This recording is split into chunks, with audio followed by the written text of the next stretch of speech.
Good morning students. PDML शिक्षण संस्थान की ज्योग्राफी ऑनलाइन क्लास में सभी विद्यार्थियों को स्वागत। बच्चों, आज से जो पूर्व की कक्षा थी उसमें हमने बंगाल की खाड़ी में कुछ गिरने वाली जो नदियां थी उनका बात की थी। बाणगंगा की बात की थी, गंभीर की बात की थी, बनास की बात की थी, बेडस और गंभीर की बात की थी। अब हम बंगाल की खाड़ी में गिरने वाली नदियों की बात करें आगे, जैसे मेनाल है, कोठारी है, खारी है, डाई है, चंबल है, काली सिंध आदि प्रमुख जो नदियां हैं जो बंगाल की खाड़ी में अपना जल ले जाती हैं। तो बंगाल की खाड़ी में खाड़ी का अपवाह तंत्र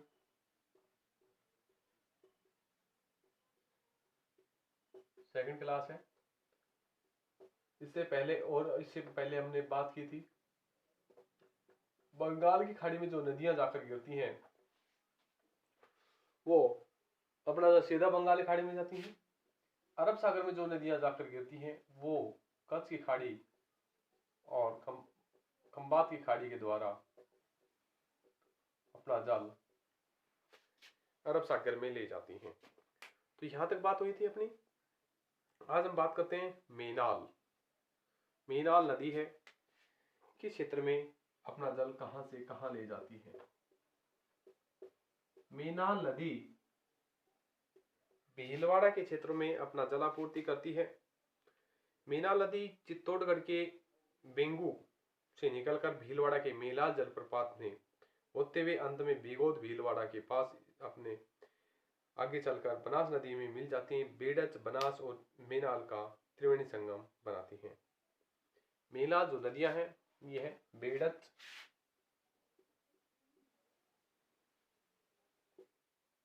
बनास और मेनाल। तीनों नदियां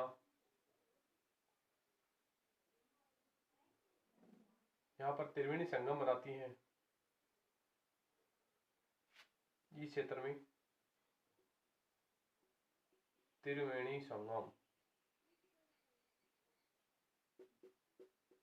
ये भीलवाड़ा के बिगोद क्षेत्र में है। बिगोद क्षेत्र, भीलवाड़ा के बिगोद क्षेत्र में बेडच, मेनाल और बनास नदियों का त्रिवेणी संगम बना हुआ है। मेनाल नदी चित्तौड़गढ़ के जिले के बेंगू नामक स्थान से निकलकर भीलवाड़ा के मेनाल जलप्रपात बनाती हुई भीलवाड़ा जिले के बिगोद नामक स्थान पर मिल जाती है। तो मेनाल नदी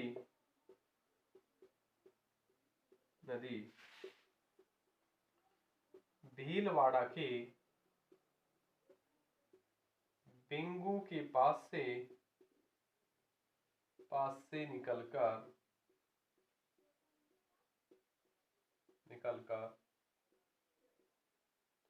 बिगोद भीलवाड़ा के पास बनास में जाकर त्रिवेणी संगम बनाती है। त्रिवेणी संगम बनाती है।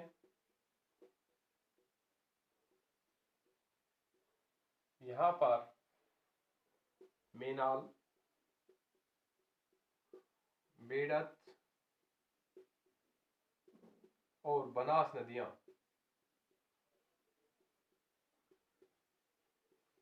आकर मिलती हैं,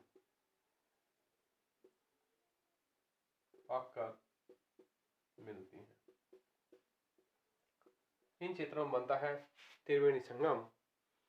इनके अलावा हम बात करते हैं कोठारी नदी।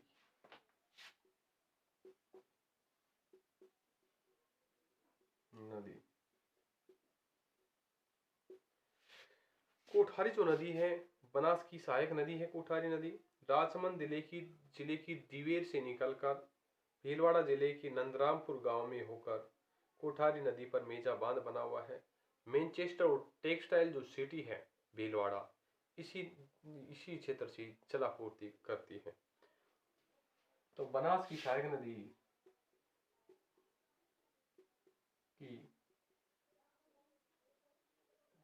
नदी कोठारी।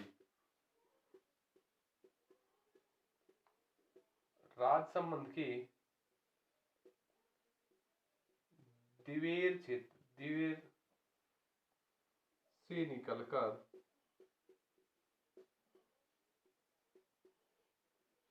राजसमंद के दिवेर से निकलकर भीलवाड़ा जिले की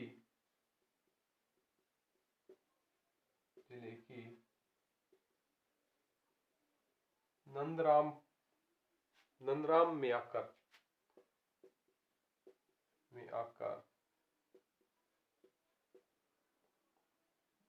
बनास में मिल जाती है।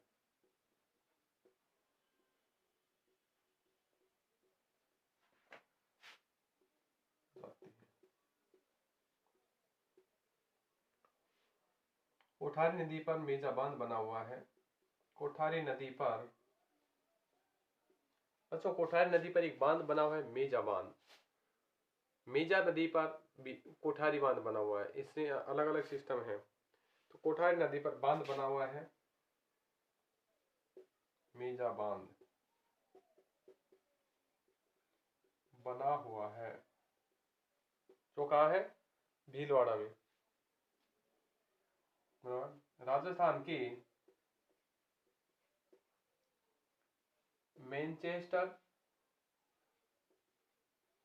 मैनचेस्टर और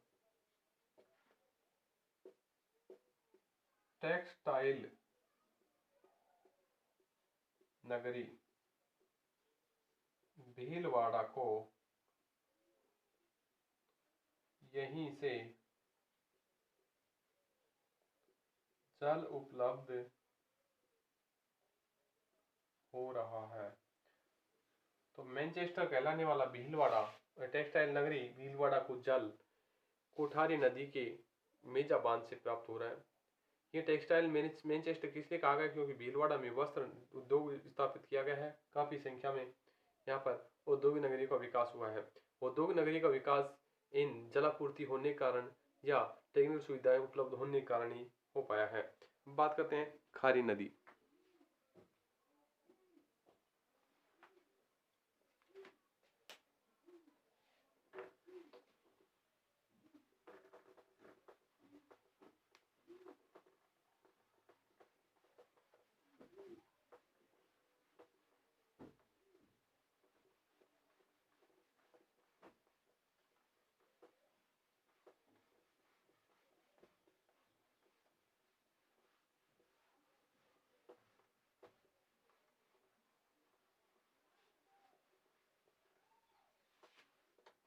खारी नदी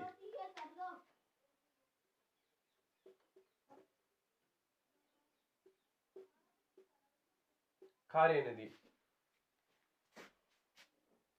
बच्चों, खारी नदी है, ये भी बनास की सहायक नदी मानी गई है। पर ये राजसमंद जिले के विजराल से निकलकर भीलवाड़ा के आसिन में बहने के बाद टोंक जिले में बनास में मिल जाती है। तो बनास की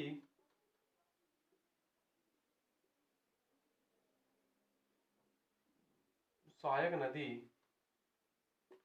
खारी, बनास की जो सहायक नदी खारी है, राजसमंद जिले के विजराल से, राजसमंद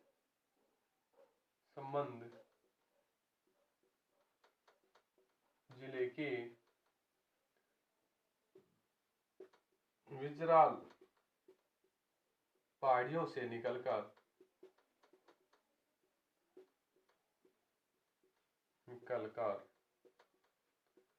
टोंक में बहने के बाद, भीलवाड़ा के आसिन में बहने और टोंक में जाकर ये संबरा से मिल जाती है। निकलकर भीलवाड़ा के आसिंद में बहने के बाद टोंक जिले की टोंक जिले के समीप बनास नदी में मिल जाती है।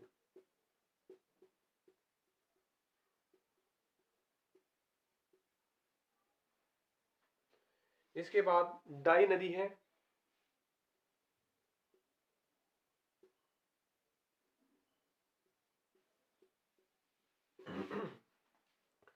बनास की सहायक नदी डाई है, जो अजमेर के नसीराबाद के पास निकलकर टोंक में देवली के समीप बनास में जाकर मिल जाती है। बनास, खारी और डाई त्रिवेणी संगम बनाती हैं। इस संगम पर बनाए गए बीसलपुर बांध से जयपुर शहर को जलापूर्ति होती है। अजमेर के नगरों व टोंक के पेयजल आपूर्ति हो पाती है। बनास की सहायक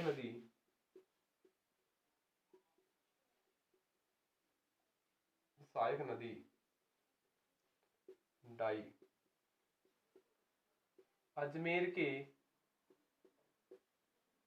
नसीराबाद से निकलकर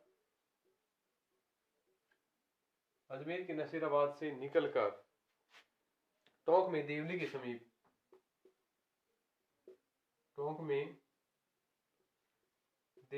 समीप बनास में मिल जाती है।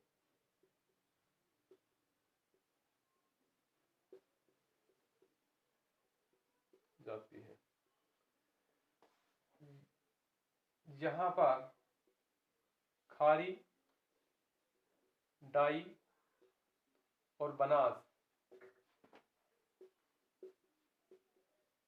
नदियां एक त्रिवेणी संगम बनाती हैं।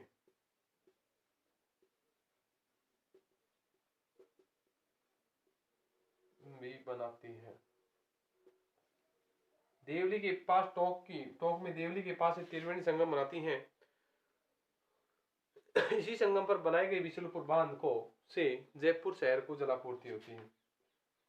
इसी संगम पर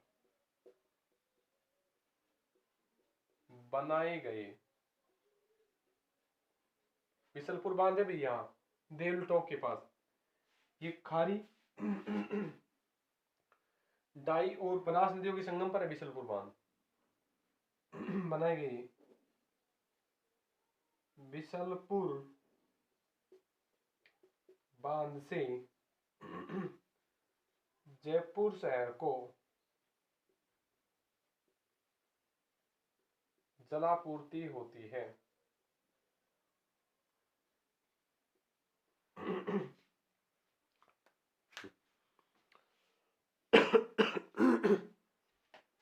इसके बाद बात आती है चंबल नदी की।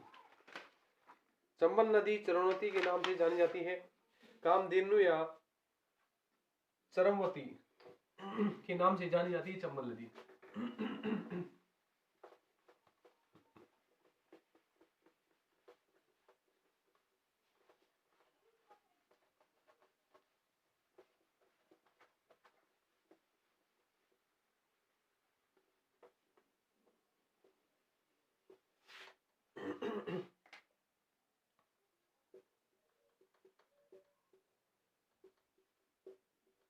चंबल नदी मध्य प्रदेश के